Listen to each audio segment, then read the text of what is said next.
అందం గొప్పదా కష్టం గొప్పదా భయంకరమైన మంటల్లో బతికి బయటపడిందెవరో తెలుసా? వీడియో పూర్తిగా చూడండి.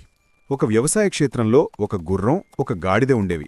గుర్రం ఎప్పుడూ తన అందం వేగం చూసుకుని మురిసిపోతూ రోజంతా బరువులు మోసి అలసిపోయే గాడిదని చూసి, నువ్వు ఎంత కష్టపడినా నీ బతికింతే, నాకైతే యజమాని రోజూ స్నానం చేయించి రాజభోగాలు పెడతాడు అని ఎగతాళి చేసేది. ఆ మాటలకు గాడిద బాధపడ్డా మౌనంగా తన పని తాను చేసుకుపోయేది.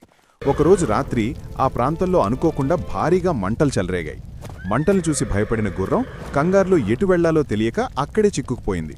కాని ప్రతిరోజూ ఎగుడుదిగుడు దారుల్లో రాళ్ల మధ్య బరువులు మోస్తూ కష్టాలకు అలవాటు పడిన గాడిద ఎంతో సహనంతో మంటల మధ్య దారి వెతుక్కుంటూ వచ్చి గుర్రాన్ని సురక్షితంగా బయటకు తీసుకొచ్చింది. ఆపదలో తన అందం దర్జా ఏమాత్రం కాపాడలేదని గుర్రానికి అప్పుడు అర్థమైంది.